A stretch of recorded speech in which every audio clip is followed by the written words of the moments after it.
একটা গরু না ভারতবর্ষে জবাই হয়, কি বলেন, হত্যা না করা হয়, সেটা যদি ভারতবর্ষে হয় তাহলে ঠিক আছে, কোনো অসুবিধে নেই, হোক, যেটা চাইছে সরকার হোক, সেটা অসুবিধে নেই, বুঝলেন না। কিন্তু মানুষেরা করে থাকে কোরবানি, দুম্বা আছে, উঁট আছে, খাসি আছে, ভেড়া আছে, সেটা দিয়ে দেওয়া যাবে, কোনো অসুবিধে নেই। কিন্তু গরু বন্ধ হবে, তা বন্ধের মতন বন্ধ হোক। ওই 15 বছর বয়স হয়ে গেছে সেই গরুকে, হ্যাঁ, কোরবানি দেওয়া যাবে, কি বুঝলেন, এবং আইন করে ওকে যে গরু দেওয়া হবে, হ্যাঁ, তাই এটা ভগবান হিসাবে, মা হিসাবে কেমন করে হয়? হ্যাঁ, এটা কি বাংলার মানুষ বুঝতে পারছেন না এখানে কি হচ্ছে ব্যাপারটা? অতএব বাংলার মানুষকে বলবো আমি, জাতি ধর্ম বড় নির্বিশেষে আপনারা চিন্তা করে ভাবনা করে কাজটা করুন, এটি বুঝে সুঝে কাজ করবেন।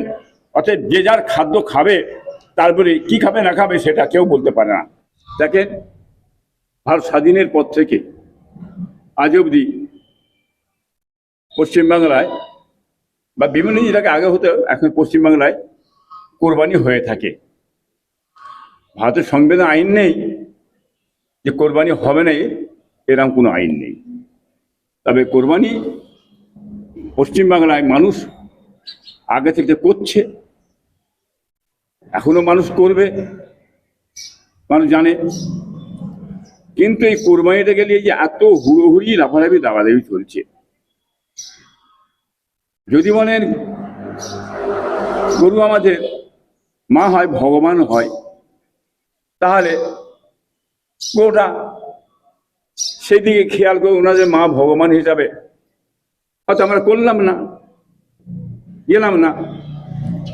কিন্তু বন্ধ হতে গেলে গোটা ভারতবর্ষ বন্ধ হবে, খালি পশ্চিমবাংলা নেই।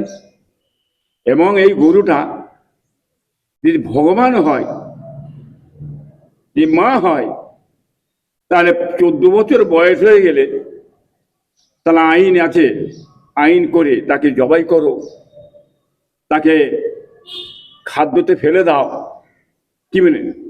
এটা কোন আইনের কথা? এ কি ধরনের বক্তব্য কথা? ভগবানকে তাহলে বয়স হয়ে গেল তাকে খেয়ে ফেলতে হবে, আর না হয় তাকে জবাই করা যাবে না। তাই হিন্দু ভাইয়েরা আপনারা বলেন, আপনারা জ্ঞানীগুণী বিদল পণ্ডিত মানুষ আপনারা আছেন, যে গরু নিষিদ্ধ, ভগবান পুরু গোটা ভারতবর্ষে ভগবান বন্ধ হোক, কি বুঝলেন? তাহলে বয়স হয়ে গেলে, 15 বছর বয়স হয়ে গেলে তাকে জবাই করা যাবে, এটাকে হিন্দু ভাইয়েরা মেনে নেবেন না? এটা দেশের মধ্যে একটা কোন রকম জিনিস ঘটনা ঘটাতে চাইছেন না, ক্ষতি হতে চাইছেন? এতে হিন্দু মুসলমান উভয় তো প্রচন্ড ক্ষতি হয়ে গেল, দুধের ক্ষতি হয়ে গেল। গরুগুলো কোথায় যাবে বয়স হয়ে গেলে? কি করবে? ছেড়ে দেবে মাঠে, তো মাঠে নিয়ে চলবে না। হ্যাঁ, বন্ধ হয়, পুরা ভারতবর্ষে বন্ধ হবে, কি বুঝলেন? তাহলে কৌশল করে এই গরুটা বাইরে সাপ্লাই করব, ভারত 1 নম্বর থাকবে কৌশল করে, বড় পিলখানা, বড় কোম্পানি থেকে দিয়ে বাইরের রাষ্ট্রে চালন করব, সেটাও যেন বন্ধ হয়। একটা গরু না ভারতবর্ষে জবাই হয়, কি বলেন, হত্যা না করা হয়, সেটা যদি ভারতবর্ষে হয় তাহলে ঠিক আছে, কোনো অসুবিধে নেই, হোক, যেটা চাইছে সরকার হোক, সেটা অসুবিধে নেই, বুঝলেন না। কিন্তু মানুষেরা করে থাকে কোরবানি, দুম্বা আছে, উঁট আছে, খাসি আছে, ভেড়া আছে, সেটা দিয়ে দেওয়া যাবে, কোনো অসুবিধে নেই। কিন্তু গরু বন্ধ হবে, তা বন্ধের মতন বন্ধ হোক। ওই 15 বছর বয়স হয়ে গেছে সেই গরুকে, হ্যাঁ, কোরবানি দেওয়া যাবে, কি বুঝলেন, এবং আইন করে ওকে যে গরু দেওয়া হবে, হ্যাঁ, তাই এটা ভগবান হিসাবে, মা হিসাবে কেমন করে হয়? হ্যাঁ, এটা কি বাংলার মানুষ বুঝতে পারছেন না এখানে কি হচ্ছে ব্যাপারটা? অতএব বাংলার মানুষকে বলবো আমি, জাতি ধর্ম বড় নির্বিশেষে আপনারা চিন্তা করে ভাবনা করে কাজটা করুন, এটি বুঝে সুঝে কাজ করবেন। অতএব যে যার খাদ্য খাবে, তারপরে কি খাবে না খাবে সেটা কেউ বলতে পারে না। অনেক জায়গায় দেখা যাচ্ছে গরু নিয়ে যাচ্ছে, তাদের কাছে বৈধ কাগজ আছে, তারপরেও তাদেরকে গোরক্ষক বাহিনী তাদেরকে তাড়া করছে, তাদের উপর অত্যাচার করছে, গরুগুলো কেড়ে নিচ্ছে, কি বলবেন? দেখেন, কিছু আছে বেআইনি কাজ করে, এটা দেশের মধ্যে উচ্ছৃঙ্খল একটা ঘটনা ঘটাতে চাইছে, কি বুঝলেন, সেটাকে ন্যায় কি অন্যায় প্রশাসন বিভাগ আছে, তাদের একটু ভালোভাবে লক্ষ্য করা দরকার আছে, দেশে যাতে অশান্তি না হয়, তাদের পেপার প্রতি যে ঠিক থাকে, হ্যাঁ, আইনত তারা যায়, ছেড়ে দেওয়া উচিত। এবং গরুরা যারা কোরবানি করে এটা আদব কায়দার সঙ্গে, পর্দার সঙ্গে, হেফাজতের সঙ্গে একটা সাইডে করে, হ্যাঁ, করাটা উচিত বলে আমি মনে করি। অনেকে অনেকে বলছে যে আপনার প্রচুর পরিমাণে তাদের উপরে তাণ্ডব চালাচ্ছে এবং কান ধরে উদ্বোস করাচ্ছে, তাদেরকে মারছে। এটা করতে দেন, এটা করুক একটু। এই জিনিসটা বিভিন্ন জায়গায় এইভাবে যে হচ্ছে, একটু করুক না। কি করতে না করছে, সরকার তো খেয়াল আছে।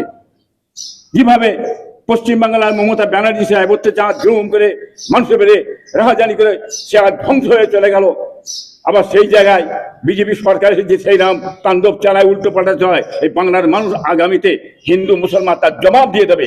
হিন্দু ভাইরা অতি অবশ্যই তার জবাব দেওয়ার জন্য রেডি হয়ে গেছে, কথা আমি বলতে চাইছি। অনেক জায়গায় দেখা যাচ্ছে গোরক্ষক বাহিনী তাণ্ডব চালাচ্ছে, আবার অনেক জায়গায় বিজেপি যারা নতুন বিধায়ক হয়েছে তারা আবার সান্ত্বনা দিচ্ছে। দু জায়গায় দুরকম একটা হয়ে যাচ্ছে। কি কথা হচ্ছে, শ্রমিক ভট্টাচার্য যে সমস্ত বক্তব্য দিয়েছে, খুব গুরুত্বপূর্ণ বক্তব্য, যেটা কথা কাটার মধ্যে নেই, যার কথা আমি শ্রদ্ধা করি, ভালোবাসি, আমি মাথায় করে রাখি। কি বুঝলেন? এইভাবে যদি বক্তব্য চলে আরো নেতাদের, নিশ্চয়ই পশ্চিমবাংলা, হ্যাঁ, আগামীতে উন্নতি হবে, এগিয়ে যাবে, মানুষ দিক একটা খুঁজে পাবে, শান্তি খুঁজে পাবে, এটা আমি বলতে চাইছি। নরেন্দ্র মোদী সরকার এখন করে দেখছি বলছে যে আপনার 1 বছর সোনা কিনবেন না, 1 বছর কেউ বিদেশে ভ্রমণ করবেন না, গাড়ি চাপবেন না। কি বলবেন? তাকে এটা বলছে অন্য কারণে, কে কিনবে কে কিনবেন না, কি ব্যাপার না ব্যাপার। নরেন্দ্র মোদী সরকার বলছেন, হ্যাঁ, কি তাহলে মানুষ কি সোনা পেঁয়াজ বন্ধ করে দেবে, গাড়ি চলা বন্ধ করে দেবে? কি মিলে, এটা তো ঠিক নয়। মানুষেরা চালাবে, চলবে, তবে একটা হিসাবে তো আমার জন্য এই কথা বলতে চাইছে বলে মনে হচ্ছে যেন আমার। হুজুর, এই যে এখন গোরক্ষক বাহিনীদের তাণ্ডব চলছে, অনেকে বলতে চাইছে যে এতদিন টিএমসি সরকার ক্ষমতায় ছিল, এখনো পর্যন্ত 80টার মতো বিধায়ক টিএমসির আছে, তারা কেন এই বিষয়গুলো নিয়ে মুখ খুলছে না? কি বলবেন? সবচেয়ে বড় কথা হচ্ছে, এই যে রাজ্য সরকার 80টা সিট আছে, এত কিছু পশ্চিমবাংলার মধ্যে হচ্ছে, মমতা ব্যানার্জি সে একটা মুখ খুলেছে, এবং এত বিধায়ক আছে তৃণমূলের মুখ খুলেছে। মুখ খুলবে কি করে? ওনার নিজেরা বিকিয়ে গেছে তো, সামনে ফন্ডে রেখে বিজেপিকে এসে আমি লড়বো, আজকে বিজেপির হাতে তুলে দেওয়া হলো। বাংলার মানুষেরা বুঝতে পেরেছে, যেমন বামফ্রন্ট সরকার চলে গেল, যখন যাওয়ার পরে একটা সিট পশ্চিম বাংলায় ছিল নি। কি বুঝলেন? মমতা সরকার এসে তিনি যেমন গেলেন, পুরো বিজেপির হাতে ওরা পশ্চিমবাংলা তুলে আজ মুখ্যমন্ত্রী করে বসিয়ে দিয়ে চলে গেলেন, দিয়ে চুম্বরে বসে আছে। এর জন্য দায়ী যা কিছু সমস্ত মনে রাখবেন, এই রাজ্য সরকার, মানে মমতা ব্যানার্জি সাহেব, এর জন্য দায়ী উনি। এটা বাংলার মানুষ সবাই বুঝতে পেরেছে কি করেছে না করেছে। আজকে কিন্তু যাওয়ার পরে বাংলা এখন শান্তি ফিরে এসেছে, আমরা বুঝতে পারছি, কিন্তু তাণ্ডবটা অন্যরকম চলছে। যাতে এটা বন্ধ হয়, এটা আমরা চাইছি।